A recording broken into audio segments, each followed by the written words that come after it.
Friends, welcome back to my YouTube channel Place Classes. Today in this video you will learn about tenses. Dear friends, आपका अपने YouTube channel Place Classes में स्वागत है। आज के video lecture में आप देखेंगे टेंसेस। इस वीडियो लेक्चर में आप प्रैक्टिस करेंगे कौन से टेंस, फ्यूचर टेंस।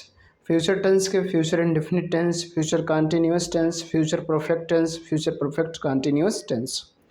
इस वीडियो लेक्चर का मेन उद्देश्य है कॉन्ट्रैक्शन फॉर्म को समझाना कि फ्यूचर टेंस में कॉन्ट्रैक्शन फॉर्म का यूज़ कैसे करते हैं और किस प्रकार से लिखते हैं और किस प्रकार से बोलते हैं। आज ये आप सीखने वाले हैं।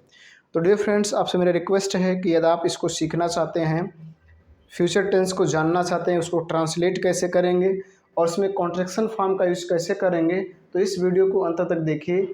इस वीडियो को अंत तक देखने के बाद निश्चित है कि आपको आज के बाद किसी प्रकार की कोई डाउट नहीं रह जाएगी कि कॉन्ट्रैक्शन फॉर्म का यूज़ कैसे करना है और यदि ऐसे सेंटेंस है तो उनका हिंदी से इंग्लिश में ट्रांसलेट कैसे करना है। डियर फ्रेंड्स, जैसे कि आपको स्क्रीन पर दिखाई दे रहा होगा, आज आप सीखेंगे टेंसेस। टेंसेस में आप कौन सा टेंस सीखेंगे? Future tense. Future tense 4 tense होते हैं: future indefinite tense, future continuous tense, future perfect tense, future perfect continuous tense. इन्हीं चारों टेंसों को आप आज सीखने वाले हैं। तो डियर फ्रेंड्स, आपके सामने पहला सेंटेंस है मैं एक पत्र लिखूंगा। दूसरा सेंटेंस है मैं पत्र नहीं लिखूंगा। और तीसरा है क्या मैं पत्र लिखूंगा।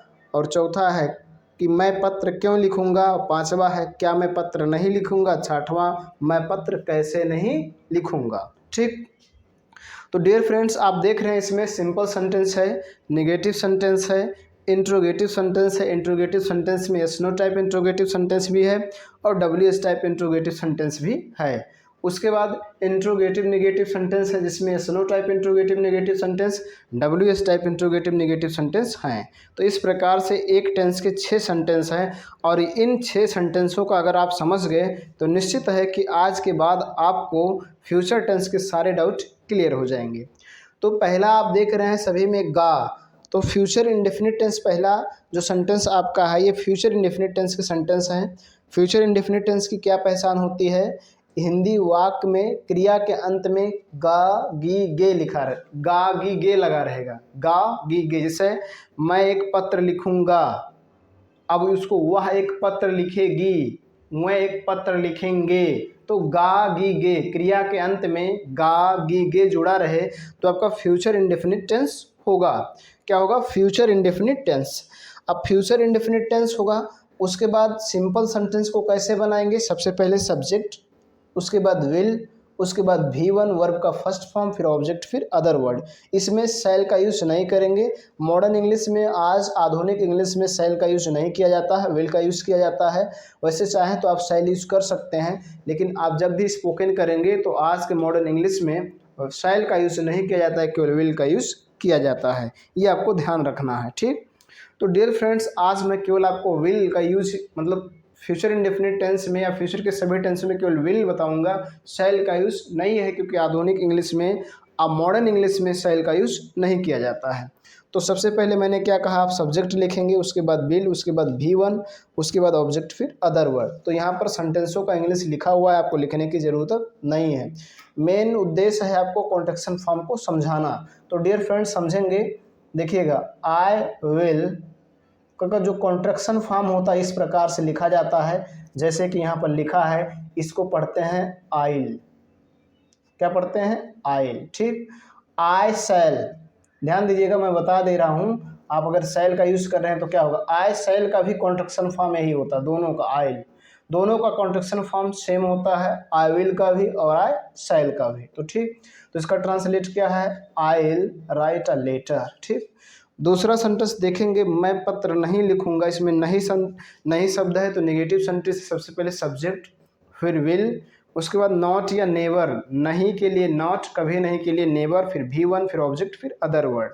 तो यहाँ फिर देखिए लिखा है I won't write a letter, I won't write a letter. अब बात समझेंगे, विल और नॉट को यहाँ कॉन्ट्रैक्ट किया गया है, विल और नॉट को कॉन्ट्रैक्ट करेंगे तो बनेगा वोंट। क्या बनेगा? वोंट। लेकिन यदि आप शैल का यूज कर रहे हैं तो शैल और नॉट को कॉन्ट्रैक्ट करेंगे तो बनेगा शॉन्ट। क्या बनेगा? शॉन्ट। तो ये आपको याद रखना है, ये वोंट है, ये शॉन्ट है। विल नॉट का कॉन्ट्रैक्टेड फॉर्म को वोंट पढ़ा जाता है, शैल नॉट के कॉन्ट्रैक्टेड फॉर्म को शॉन्ट पढ़ा जाता है। तो इस तरह से आप यूज करेंगे। यहाँ देखिए लिखा I won't write a letter. ठीक, अगला सेंटेंस देखेंगे, क्या मैं पत्र लिखूंगा। तो शुरू में क्या हो, अंत में क्वेश्चन मार्क, और उसका जवाब यस या नो में दे सको तो उसे कहेंगे yes no type interrogative sentence. Yes no type interrogative sentence, सबसे पहले विल लगाओ, फिर सब्जेक्ट लिखो, फिर V1 वर्ब का फर्स्ट फॉर्म लिखो, फिर ऑब्जेक्ट, फिर अदर वर्ड। जैसे कि यहाँ पर लिखा है will I write a letter. अब विल और आई को आप कॉन्ट्रैक्ट नहीं कर सकते, ये ध्यान रखिएगा। अगर विल यहाँ पर होता तो कॉन्ट्रैक्ट कर ले जाएंगे, लेकिन यहाँ पर है तो कॉन्ट्रैक्ट नहीं करेंगे। Will I write a letter. अगला सेंटेंस है मैं पत्र क्यों लिखूंगा। मैं पत्र क्यों लिखूंगा, देखिए अंत में क्वेश्चन मार्क है, आपसे क्वेश्चंस कर भी रहा है। तो ऐसे सेंटेंस को कहते हैं WS type interrogative sentence. WS type interrogative sentence अर्थात कब, कहाँ, कौन, कितना, कितनी, कितने, कौन सा, किस, किसका, किसके, किसके, ये सब आया हो तो उसे WS टाइप इंट्रोगेटिव सेंटेंस कहते हैं। और इनकी अंग्रेजी सबसे पहले लिखते हैं। तो देखो यहाँ पर लिखा है why will I write a letter. Why will I write a letter, सबसे पहले WS फैमिली वर्ड्स की इंग्लिश, उसके बाद विल, फिर सब्जेक्ट, फिर V1, फिर ऑब्जेक्ट, फिर अदर वर्ड। इस तरह से आप ट्रांसलेट करेंगे। डियर फ्रेंड्स, आपके सामने अगला सेंटेंस है, क्या मैं पत्र नहीं लिखूंगा। क्या मैं पत्र नहीं लिखूंगा, देखिए शुरू में क्या, अंत में क्वेश्चन मार्क है, नहीं भी है, तो ऐसे को कहते हैं yes no type interrogative negative sentence. बस आपको क्या करना है, सब्जेक्ट के बाद नॉट लगाना है, लेकिन जब आप इसको कॉन्ट्रैक्ट करेंगे तो इस प्रकार से बन जाएगा। ये वोंट, विल और नॉट के कॉन्ट्रैक्टेड फॉर्म है। तो won't I write a letter, won't I write a letter. ठीक, तो इस प्रकार से कॉन्ट्रैक्ट कर सकते हैं। ध्यान रहे आप इसको इस तरह से नहीं लिख सकते हैं कि ऐसे बोलें will not I write a letter, बिल्कुल गलत हो जाएगा। आप कॉन्ट्रैक्टेड फॉर्म का यूज करके बोल भी सकते हैं और लिख भी सकते हैं। ठीक, डियर फ्रेंड्स, आपके सामने अगला सेंटेंस है, मैं पत्र कैसे नहीं लिखूंगा। मैं पत्र कैसे नहीं लिखूंगा। ठीक, तो इसकी ट्रांसलेट क्या होगी, नहीं है और कैसे है, तो मैंने भी आपको बताया कि ऐसे कहते हैं WS टाइप इंट्रोगेटिव सेंटेंस, और इनकी अंग्रेजी सबसे पहले लिखते हैं। तो सबसे पहले हाउ, उसके बाद वोंट, विल और नॉट के कंट्रीब्यूट फॉर्म का प्रयोग, won't I write a letter, how won't I write a letter. ठीक, तो इस प्रकार से फ्यूचर इंडेफिनिट टेंस के सेंटेंसों को कॉन्ट्रैक्ट करना है और उनको ट्रांसलेट करना है। डियर फ्रेंड्स, अगला देखेंगे। डियर फ्रेंड्स, आपके सामने अगला सेंटेंस है, वह पढ़ रहा होगा। अब देखिए इसका पैटर्न चेंज हो गया, रहा होगा, वह नहीं पढ़ रहा होगा। तो रहा होगा आए तो ये क्या होगा, तो किसी भी हिंदी वाक्य के अंत में रहा होगा, रही होगी, रहे होंगे, रहा होगा, रही होंगी आ रहा है तो आपका फ्यूचर कॉन्टिन्यूअस टेंस होगा। क्या होगा, फ्यूचर कॉन्टिन्यूअस टेंस। ये फ्यूचर कॉन्टिन्यूअस टेंस की पहचान है। किसी भी हिंदी वाक्य के अंत में रहा होगा, रही होगी, रहे होंगे, रहा होगा, रही होंगी आए तो फ्यूचर कॉन्टिन्यूअस टेंस होगा। ठीक, तो देखो यहाँ रहा होगा आया है तो फ्यूचर कॉन्टिन्यूअस टेंस है। अब इसका ट्रांसलेट कैसे करेंगे, तो सिंपल है, negative interrogative, interrogative negative sentence, इन्हीं को आप सीखेंगे। तो सबसे पहले सिंपल को देखिए, वह पढ़ रहा होगा, सिंपल सेंटेंस। सबसे पहले सब्जेक्ट लिखो, फिर विल लगाओ, फिर बी लगाओ, BE, उसके बाद V4 वर्ब के ING फॉर्म का प्रयोग, उसके बाद ऑब्जेक्ट, फिर अदर वर्ड। तो देखो वह पढ़ रहा होगा तो सबसे पहले सब्जेक्ट ही, और ही विल के कॉन्ट्रैक्ट फॉर्म का यूज किया गया तो पढ़ेंगे हेल। क्या पढ़ेंगे, हेल। देखिएगा, ध्यान से दीजिएगा, ही और विल को कॉन्ट्रैक्ट करेंगे तो इस प्रकार से लिखा जाएगा जैसे यहाँ पर लिखा है, और शैल को भी कॉन्ट्रैक्ट करेंगे तो ऐसे होगा, ही हील, इसको पढ़ेंगे हेल। उसके बाद बी, ये देखिएगा अलग ये है, वी, उसके बाद V4 वर्ब के ING फॉर्म का प्रयोग, reading, he'll be reading, he'll be reading, वह पढ़ रहा होगा। आगे और कुछ होता तो उसको भी लिखा जाता। ठीक, अगला सेंटेंस है, वह नहीं पढ़ रहा होगा। तो वह नहीं पढ़ रहा होगा, नेगेटिव सेंटेंस, सबसे पहले सब्जेक्ट, फिर विल, फिर नॉट, फिर बी, फिर V4 वर्ब के ING फॉर्म का प्रयोग, फिर ऑब्जेक्ट, फिर अदर वर्ड। अब विल नॉट को कॉन्ट्रैक्ट करेंगे तो क्या बन जाएगा, वोंट। तो he won't be reading, he won't be reading. ठीक, इस प्रकार से आपको कॉन्ट्रैक्ट करना है और ट्रांसलेट करना है। ठीक है डियर फ्रेंड्स, अगला सेंटेंस देखेंगे, क्या वह पढ़ रहा होगा। शुरू में क्या हो, अंत में क्वेश्चन मार्क हो, उसका जवाब यस या नो में दे सको तो उसे कहेंगे yes no type interrogative sentence. सबसे पहले विल, तो देखिए यहाँ विल लगा है, उसके बाद सब्जेक्ट ही, उसके बाद बी, फिर V4 वर्ब का ING फॉर्म यहाँ पर लगा, will he be reading, will he be reading, क्या वह पढ़ रहा होगा। अगला सेंटेंस है वह कब पढ़ रहा होगा। तो देखो अंत में क्वेश्चन मार्क है और अंत में क्वेश्चन मार्क हो तो इंट्रोगेटिव सेंटेंस होगा। उसका आंसर आप यस या नो में ना दे सको तो उसे WS टाइप इंट्रोगेटिव सेंटेंस कहते हैं। वह कब पढ़ रहा होगा, आप कहोगे यस, नहीं, टाइम बताना पड़ेगा। वह कब पढ़ रहा होगा, सुबह पढ़ रहा होगा, शाम को पढ़ रहा होगा, 2 बजे से पढ़ रहा होगा, ठीक। तो समय आपको बताना पड़ेगा।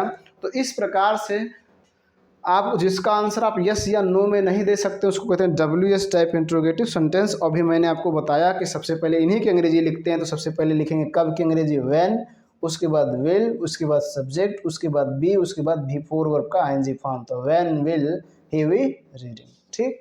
अगला सेंटेंस आपके सामने है क्या वह नहीं पढ़ रहा होगा। क्या वह नहीं पढ़ रहा होगा। तो देखो शुरू में क्या, अंत में क्वेश्चन मार्क, और इसका जो आंसर आप यस या नो में दे सकते हो, इसलिए yes no type interrogative negative sentence, क्योंकि इसमें नहीं शब्द है। तो विल नॉट को कॉन्टेक्ट करेंगे तो बन जाएगा won't he be reading, won't he be reading, ठीक। डियर फ्रेंड्स, आपके सामने अगला सेंटेंस है वह क्यों नहीं पढ़ रहा होगा। वह क्यों नहीं पढ़ रहा होगा, क्वेश्चन मार्क रहेगा तो इंट्रोगेटिव सेंटेंस, शुरू में क्या ना हो, WS टाइप इंट्रोगेटिव सेंटेंस। अब सबसे पहले क्यों की अंग्रेजी वाई, विल नॉट को कॉन्टेक्ट करेंगे तो बनेगा won't, why won't he be reading, ठीक। तो इस प्रकार से आप फ्यूचर कंटिन्यूअस टेंस के सेंटेंसों को कॉन्टेक्ट करके लिख सकते हैं, बोल सकते हैं और हिंदी से इंग्लिश में ट्रांसलेट कर सकते हैं, ठीक। अब देखेंगे अगला। डियर फ्रेंड्स, आपके सामने अगला सेंटेंस है वे आ चुके होंगे। वे आ चुके होंगे, देखिए पैटर्न चेंज हो गया, चुके होंगे। तो कोई भी हिंदी सेंटेंस उसके अंत में हो चुका होगा, चुकी होगी, चुके होंगे, चुका होगा, चुके होंगी, ठीक। आ होगा, ई होगी, ए होंगे, या होगा, ई होगी, ये होंगे। इस प्रकार से अगर आ रहा है तो आपका या चुके, चुकेगा, चुकेगी, चुकोगे, चुकेंगे, ठीक। इस प्रकार से आए तो वो होता है आपका फ्यूचर परफेक्ट टेंस। क्या होता है, फ्यूचर परफेक्ट टेंस। तो फ्यूचर परफेक्ट टेंस में पहले देखिए वे आ चुके होंगे, सिंपल सेंटेंस। सबसे पहले सब्जेक्ट, तो सब्जेक्ट लिखा वे की अंग्रेजी दे। उसके बाद विल, तो दे और विल को कॉन्टेक्ट करेंगे तो ये बन जाएगा देल। क्या बन जाएगा, देल, देल, एक साथ बोला जाएगा देल। उसके बाद हैव, उसके बाद वी थ्री वर्ब के थर्ड फॉर्म का यूज करेंगे, they will have come, they will have come. जिसको आयल भी पढ़ा जाता है, दे आयल हैव कम, ऐसा भी बोल सकते हैं। कुछ लोग इसका प्रोनाउंसिएशन इस तरह से भी करते हैं, they'll have come, they'll have come, वे आ चुके होंगे, ठीक। तो इस प्रकार से आपको करना है। अगला सेंटेंस देखेंगे डियर फ्रेंड्स, इसमें नेगेटिव सेंटेंस नहीं लिखा गया तो आपको क्या करना है, इसको कॉन्टेक्ट करेंगे। मान लीजिए वे नहीं आ चुके होंगे, अगर ऐसा होता तो बोलते they won't have come, they won't have come, they won't have come, ठीक। अगला सेंटेंस समझे, क्या वे आ चुके होंगे, शुरू में क्या है, अंत में क्वेश्चन मार्क है, उसका जवाब यस या नो में दे सको उसे कहेंगे yes no type interrogative sentence. क्या कहेंगे, yes no type interrogative sentence. सबसे पहले क्या लिखोगे, विल, उसके बाद सब्जेक्ट, उसके बाद हैव, उसके बाद V3, उसके बाद ऑब्जेक्ट, उसके बाद अदर वर्ड। तो देखो लिखा है विल, उसके बाद सब्जेक्ट, उसके बाद हैव, उसके बाद V3, will they have come, will they have come, ठीक। अगला सेंटेंस आपके सामने है वे कैसे आ चुके होंगे। देखो अंत में क्वेश्चन मार्क, तो interrogative sentence clear, answer yes या नो नहीं दे सकते हो तो WS टाइप इंट्रोगेटिव सेंटेंस। सबसे पहले WS फैमिली वर्ड्स की इंग्लिश, कैसे की अंग्रेजी हाउ, उसके बाद विल, उसके बाद सब्जेक्ट, उसके बाद हैव, उसके बाद V3, how will they have come, how will they have come. चूँकि यहाँ विल और दे को कॉन्टेक्ट नहीं कर सकते इसलिए जैसे वैसे लिखा जाएगा, ठीक। डियर फ्रेंड्स, आपके सामने अगला सेंटेंस है क्या वे नहीं आ चुके होंगे। देखिए शुरू में क्या है, अंत में क्वेश्चन मार्क है, नहीं शब्द है, yes no type interrogative negative sentence. सबसे पहले वोंट, देखिए यहाँ वोंट लगा है, फिर सब्जेक्ट, फिर है, फिर V3, won't they have come, bill और नॉट के कॉन्टेक्ट फॉर्म का यूज किया गया है, ठीक। अगला सेंटेंस देखेंगे वे कैसे नहीं आ चुके होंगे। देखिए अंत में क्वेश्चन मार्क, जवाब सवाल भी कर रहा है आपसे, WS type interrogative negative sentence. सबसे पहले कैसे की अंग्रेजी हाउ, विल नॉट के कॉन्टेक्टेड फॉर्म का use won't they have come, how won't they have come, ठीक। इस प्रकार से आपको ट्रांसलेट करना है, ठीक। अगला सेंटेंस देखेंगे डियर फ्रेंड्स, आपके सामने अगला सेंटेंस है वह सुबह से खा रही होगी। देखिए रही होगी फिर आ गया, अब लेकिन इसमें सुबह से है, तो क्या बात होगा आप समझिएगा, जब किसी सेंटेंस के अंत में रहा होगा, रही होगी, रहे होंगे, रहा होगा, रही होंगी हो और उसमें समय भी दिया है, जैसे यहाँ दिया है सुबह से, यहाँ दिया है 2 घंटे से, यहाँ दिया है कल से, यहाँ दिया है दोपहर से, यहाँ दिया है 2 बजे से, यहाँ दिया है 4 दिन से। तो इस प्रकार से उसमें समय भी दिया हो तो उसे कहते हैं future perfect continuous tense. Future perfect continuous tense, लेकिन उसमें समय ना दिया रहे तो उसे आप कहेंगे फ्यूचर कंटीन्यूअस टेंस। जैसे इतने बोला जाता वह खा रही होगी तो फ्यूचर कंटीन्यूअस टेंस। अगर ऐसा बोला जाए वह सुबह से खा रही होगी तो future perfect continuous tense.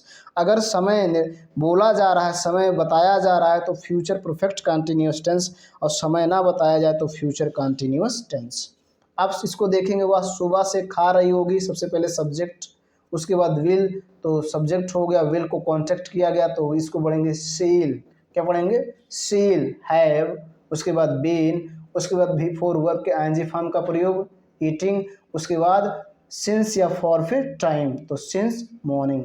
Seal have been eating since morning, she'll have been eating since morning. ठीक, अगला सेंटेंस देखेंगे, वह 2 घंटे से नहीं सो रही होगी। तो देखिए इसको 2 तरह से कॉन्टेक्ट कर सकते हैं। एक तो सबसे पहले सब्जेक्ट, तो सब्जेक्ट वह, उसके बाद विल, तो इसको कॉन्ट्रैक्ट करेंगे तो बन जाएगा she'll not have been sleeping for 2 hours. या इसको ऐसे कर सकते हैं, सी अलग और इसको विल और नॉट को कॉन्ट्रैक्ट कर देंगे तो वोंट, उसके बाद हैव शेष आगे, she won't have been sleeping for 2 hours या she'll not have been sleeping for 2 hours. इसको 2 तरह से आप कॉन्ट्रैक्ट कर सकते हैं। ठीक, डियर फ्रेंड्स, आपके सामने अगला सेंटेंस है, क्या वह कल से यहाँ आ रही होगी। क्या वह कल से यहाँ आ रही होगी, शुरू में क्या, अंत में क्वेश्चन मार्क, जवाब यस या नो में दे सकते हैं, yes no type interrogative sentence. सबसे पहले विल, उसके बाद सब्जेक्ट, फिर हैव, फिर बीन, फिर बिफोर वर्ब के आईएनजी फॉर्म का प्रयोग, उसके बाद ऑब्जेक्ट या अदर वर्ड तो लिखा है, उसके बाद सिंस या फॉर, फिर टाइम तो सिंस टुमारो। ठीक, will she have been coming here since tomorrow. ठीक, अगला सेंटेंस देखेंगे। डियर फ्रेंड्स, आपके सामने अगला सेंटेंस है, वह दोपहर से क्या कर रही होगी। देखो अंत में क्वेश्चन मार्क है, निर्धारित हो गया, फिक्स है कि ये इंट्रोगेटिव सेंटेंस है। चूंकि इसका जवाब यस या नो में नहीं दे सकते इसलिए WS टाइप इंट्रोगेटिव सेंटेंस है। तो सबसे पहले WS फैमिली वर्ड्स की इंग्लिश लिखो, क्या के अंग्रेजी व्हाट, उसके बाद विल, उसके बाद सब्जेक्ट, उसके बाद हैव, उसके बाद बीन, उसके बाद बिफोर वर्ब के आईएनजी फॉर्म का प्रयोग जैसे यहाँ लिखा हुआ है, फिर ऑब्जेक्ट या अदर वर्ड नहीं है तो आगे बढ़ेंगे सिंस या फॉर, फिर time. What will she have been doing since afternoon, अंत में क्वेश्चन मार्क लगाना अनिवार्य है। ठीक, डियर फ्रेंड्स, आपके सामने अगला सेंटेंस, क्या वह 2 बजे से नहीं दौड़ रही होगी। देखिए नहीं है, क्या है शुरू में, अंत में क्वेश्चन मार्क है, yes no type interrogative negative sentence. सबसे पहले वोंट, उसके बाद सब्जेक्ट, उसके बाद हैव, उसके बाद बीन, उसके बाद बिफोर वर्ब के आईएनजी फॉर्म का प्रयोग, उसके बाद ऑब्जेक्ट या अदर वर्ड नहीं है तो आगे बढ़ेंगे सिंस या फॉर, फिर टाइम तो बन जाएगा won't she have been running since 2 o'clock। ठीक, इसी प्रकार से अगला सेंटेंस है, वह 4 दिन से कब नहीं जा रही होगी। 4 दिन से कब नहीं जा रहेगी, नहीं शब्द है, कब है, WS फैमिली वर्ड्स है, इसलिए से कहेंगे WS type interrogative negative sentence. सबसे पहले व्हेन, उसके बाद विल और नॉट के कॉन्ट्रैक्शन फॉर्म का यूज करेंगे, वोंट, सी सब्जेक्ट, उसके बाद हैव, उसके बाद बीन, उसके बाद बिफोर, गोइंग, उसके बाद ऑब्जेक्ट अदर वर्ड है नहीं, आगे for, 4 days, when won't she have been going for 4 days। इस प्रकार से आप फ्यूचर टेंस के सभी टेंसों को आसानी से ट्रांसलेट कर सकते हैं, स्पोक कर सकते हैं और लिख सकते हैं और कॉन्ट्रैक्शन फॉर्म का यूज़ कर सकते हैं। डियर फ्रेंड्स, इस वीडियो को देखने के बाद आपको कोई जानकारी मिली हो तो लाइक करें। चैनल पे पहली बार आए हों तो आपसे मेरा रिक्वेस्ट है कि चैनल को सब्सक्राइब करें, साथ साथ बेल आइकन भी प्रेस करें ताकि जो मैं वीडियो अपलोड करूँ उसका नोटिफिकेशन आपको मिलता रहे। After watching this video, if you have got any learning and any information, then like it. If you are watching for the first time, then subscribe to the channel and also press the bell icon so that you will get the notification of the video that I upload. Thank you so much. धन्यवाद।